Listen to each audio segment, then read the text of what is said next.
The year was 1305. In the heart of medieval London, the air trembled, not with battle cries but with anticipation. Vendors hawked their wares, children weaved through cobbled streets, and somewhere in the distance, church bells marked the hour. But this was no ordinary morning.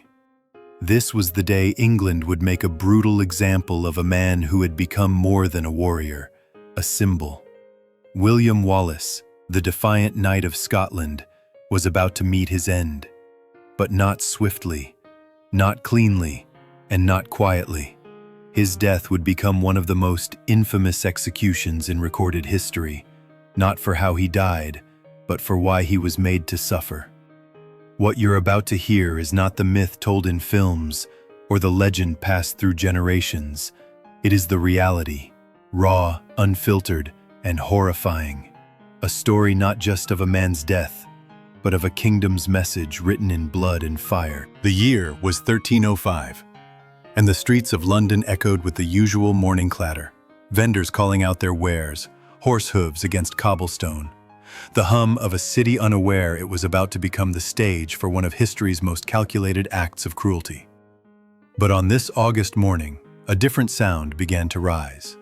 Not the market's chorus, but the low murmur of a gathering crowd, thousands converging on the heart of the city for a single purpose: to witness a man die. The man was William Wallace. To the English crown, he was a traitor, a rebel, a savage who had dared to defy the authority of King Edward I. But to the people of Scotland, and to many even beyond its borders, Wallace had become something more, a symbol of resistance.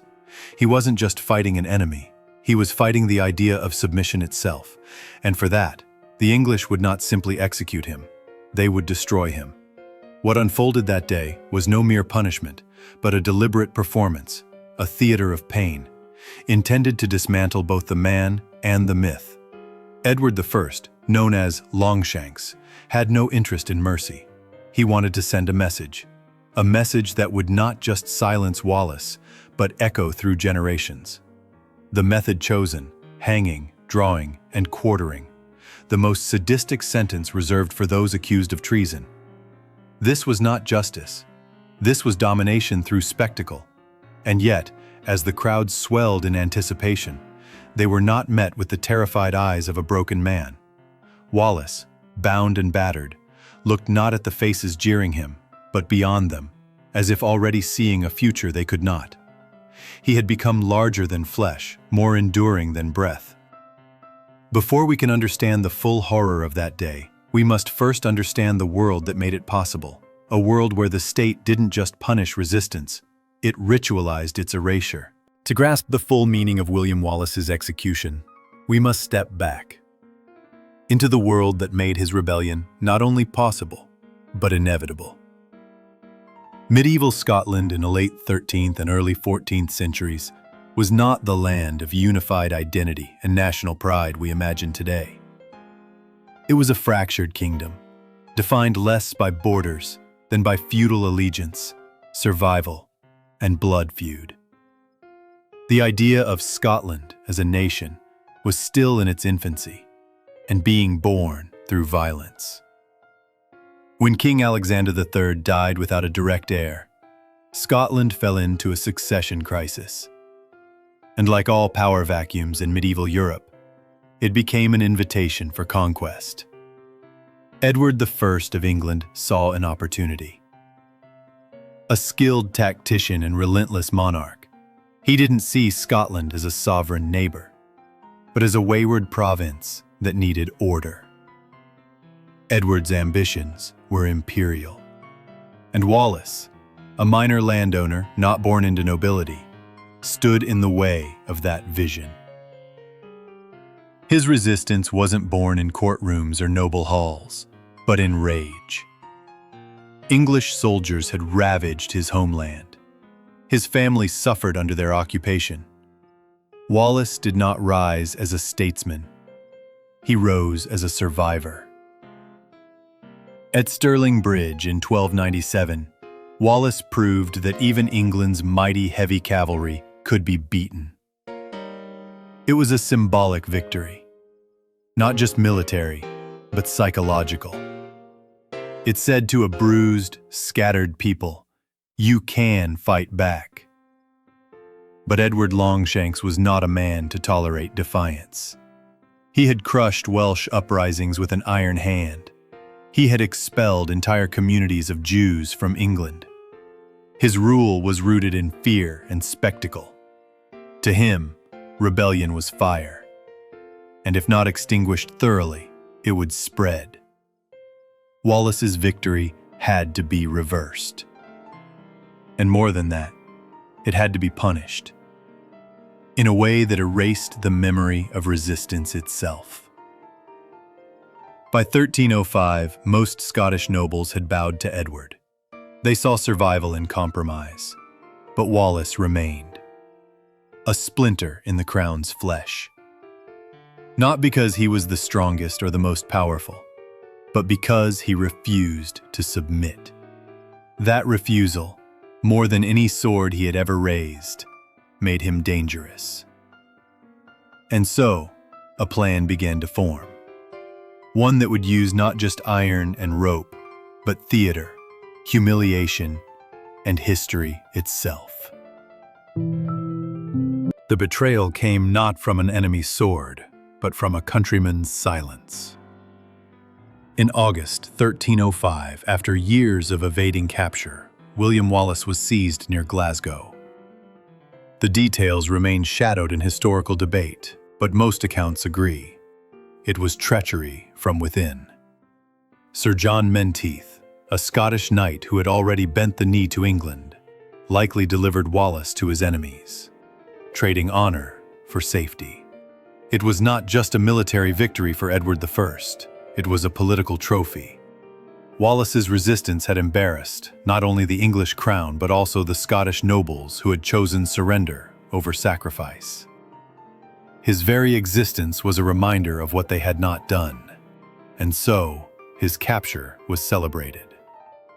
But for Wallace, the execution had already begun, not with rope or blade, but with humiliation. His journey south to London was a slow, cruel parade. Bound in chains, flanked by armed guards, he was dragged through English towns, not as a prisoner of war, but as a freak of rebellion. People came out, not to mourn, but to gawk. Children were lifted onto shoulders to catch a glimpse. Soldiers jeered, some spat. This was psychological warfare, sharpened by spectacle. His suffering was meant to be public, not only to punish, but to teach. Every mile was another nail in the coffin of his dignity. By the time Wallace arrived in London, he had already endured weeks of degradation. His face bore not just the grime of travel, but the weight of betrayal. Yet witnesses say he still held his gaze, forward, unbroken. At Westminster Hall, on August 23rd, the trial began. But it was no trial, it was theater. Wallace was charged with treason, murder, arson, and more. The irony was vicious. He was being condemned for betraying a king he had never recognized. When allowed to speak, Wallace reportedly declared, "I cannot be a traitor, for I owe no allegiance to Edward." That defiance, in the face of certain death, did not sway the court. In truth, their verdict had been written long before his arrest. The charges were stacked not to seek truth, but to justify the severest punishment medieval law allowed: hanging, drawing, and quartering. The judges, handpicked by Edward, had no intention of mercy. Wallace was not there to be judged, he was there to be destroyed. The morning of August 23rd, 1305, dawned warm and clear. But the clarity in the sky was a cruel contrast to what was about to unfold in the streets below. London was ready. Not for a trial, not even for a death, but for a spectacle. Vendors had arrived early, hawking pies and ale. Children clung to fences. Whole families made the journey in from the countryside. The execution of William Wallace had been turned into a public holiday. He was dragged from the Tower of London, tied to a hurdle, a wooden frame pulled behind a horse, and paraded through the city's busiest streets. The route had been chosen carefully. It passed marketplaces, churches, and taverns, ensuring the largest possible audience. As he was dragged, cobblestones tore at his flesh. The crowd jeered. Rotten food and filth were hurled. Every bounce of the cart was agony. Every cheer from the onlookers was another blow to his humanity. But Wallace did not scream. He did not plead. Eyewitnesses wrote of his silence, his eyes fixed on a distant point, as if seeing something no one else could. At Smithfield, London's execution ground, a scaffold had been specially built. The crowd was larger, louder, drunker. They jostled for position. The smell of beer mixed with anticipation and the stench of coming blood. Then, the work began. First, he was hanged by the neck, but not to death. The rope was cut just as he began to lose consciousness. He gasped for breath, body convulsing. The crowd howled. Next came the disembowelment.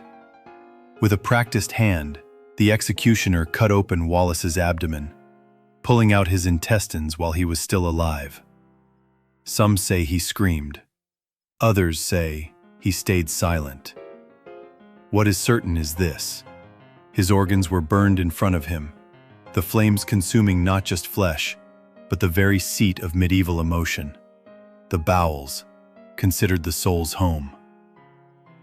Then, beheading. A single stroke ended what torture could not. But even that was not the end. His body was quartered, limbs separated, each held high for the crowd's delight, before being sent to the corners of Scotland as warnings. His head was dipped in tar and mounted on London Bridge, a grim sign to every traveler entering the capital. This is what happens to those who defy the crown. It was not a death. It was a message carved into history, with blood, steel, and fire. And yet, something happened that day. In trying to erase him, they had etched him deeper into the memory of the people. The execution had done its work, or so Edward I believed. In the weeks that followed, fear spread like plague through Scotland. Supporters of Wallace vanished. Some fled, others submitted, calculating that no dream was worth that kind of death. Wallace's mutilated remains, head on London Bridge, limbs nailed in Scottish cities, became billboards of terror. It worked, for a time. The message was clear. Resistance is not just futile, it is fatal. But what Edward failed to understand was the alchemy of martyrdom.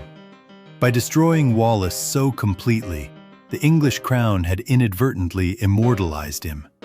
His suffering became a story told in whispers, then in songs. Parents repeated his name to children not in fear, but in reverence. Among those children was Robert the Bruce. The man who would later become King of Scots was reportedly moved to fury upon hearing the details of Wallace's death. The fire that had died in the hearts of many was rekindled in his. And across the highlands, lowlands, and borders, a new emotion began to stir. Not fear, but shame.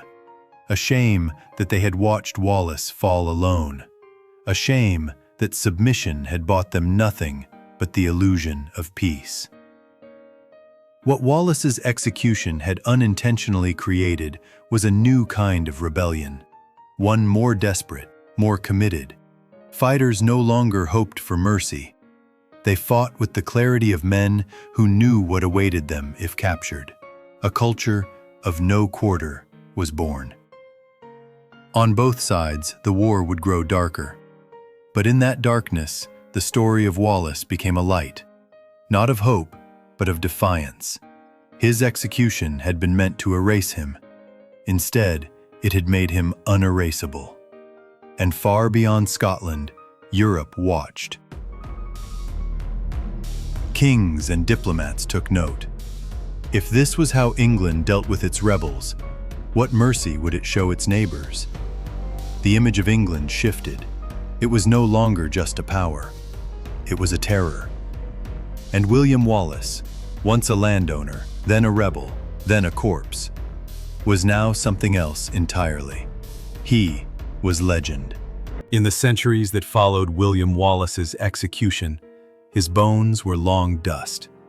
But his story refused to decay. His brutal death became more than a memory. It became a mirror through which future generations would question power, justice, and the price of freedom. Scottish nationalism would later be built, in part, upon the ashes of that scaffold at Smithfield. His name appeared in ballads, in chronicles, in whispers passed down from firelight to battlefield. Even in defeat, he had won, because he had shown the world what tyranny was willing to do to preserve itself. His execution had failed in its primary goal, to deter rebellion. Instead, it had created a moral martyr, whose story would inspire others to fight, not just with swords, but with conviction. But Wallace's legacy did not remain trapped within the borders of Scotland. Over time, legal scholars and philosophers across Europe would return to his death, not for its politics, but for its cruelty. They would point to his torture as an example of judicial excess, of the state using the courtroom not as a place for justice, but as a theater for punishment without mercy. From Wallace's story, an idea began to form, that even enemies of the state deserved dignity, that even the condemned were human. These early whispers would later become the foundation of modern human rights law. The belief that there must be limits, even to punishment. The documentation surrounding his death, English legal records, monk chronicles, eyewitness accounts, paint a vivid picture. They show us not just what was done, but why it was done. The symbolism of the drawing, the disembowelment, the quartering, it was all calculated ritual, designed to strip Wallace of meaning. But the irony is stark. The more symbolic the punishment, the more enduring the symbol it created. He was meant to be forgotten through fear. Instead, he was remembered through pain. And perhaps that is why Wallace endures. Because his story is not clean, not heroic in the traditional sense. It is messy, agonizing, and deeply human. A reminder that the line between justice and vengeance is perilously thin, and that the highest ideals often require the greatest sacrifices. William Wallace died in 1305. But in the hearts of his people, and in the annals of history, he never truly left. His execution was meant to obliterate him, body and soul. Instead, it left a scar so deep on the Scottish psyche that it became part of its identity. From medieval ballads to modern cinema, Wallace's story has been told and retold, shaped by each generation's longing for meaning, justice, and courage. The brutality of his death gave the tale its unshakable weight. This wasn't myth for the sake of romance. It was myth born of trauma. The psychological impact on Scotland was profound. His torture became more than a political act. It became a collective wound, a symbol of shared pain and shared resolve. In a land fractured by clan rivalries and regional feuds, Wallace gave the Scots something rare, a unifying figure of pure sacrifice. Not a king, not a noble, not a man seeking power, but one who had lost everything and stood anyway. And perhaps most importantly, he had not begged.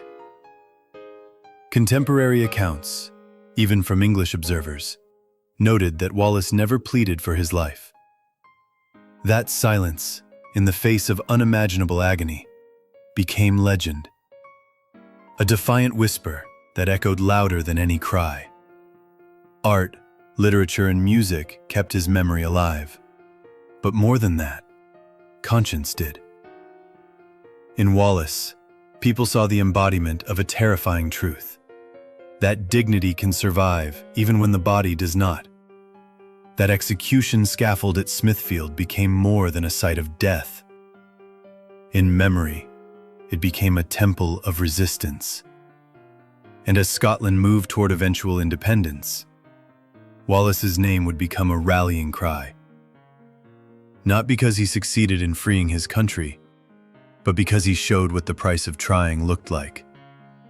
His story still haunts because it is still relevant, because every generation must face the same questions. What is freedom worth? Can a just cause survive injustice? And can suffering be holy if endured with purpose? William Wallace, broken but unbent, became the answer. Carved not in marble, but in the memory of a people who refused to forget. The image is unforgettable. A man torn apart in body, yet somehow whole in spirit. William Wallace's final moments were not witnessed in silence. They were watched, celebrated, even cheered, not by monsters, but by ordinary people, citizens conditioned to see cruelty as justice and suffering as a spectacle sanctioned by law. And that may be the most disturbing truth of all. The horror that unfolded at Smithfield was not simply about one man's death. It was a demonstration of how civilization can be twisted, how law can become theater, and how power can feed on pain when it is unchecked. The bureaucrats who planned his execution were not sadists, they were professionals. The executioner was not a rogue, he was trained. The crowd was not evil, it was entertained. That is the warning. Because Wallace's story is not just a tale from the past.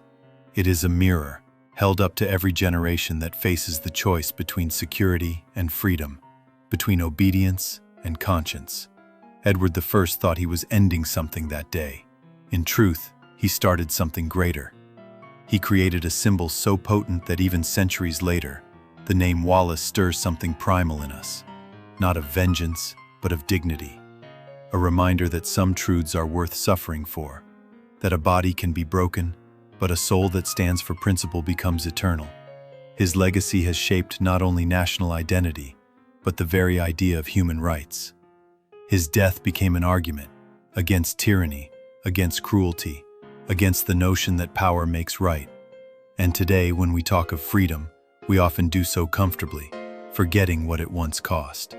But Wallace's story, raw, violent, unflinching, forces us to remember. It reminds us that the greatest victories are often moral, not military, that courage without reward is still sacred, and that somewhere, in the blood-soaked cobblestones of medieval London, a message was written that still echoes: some things are worth any price.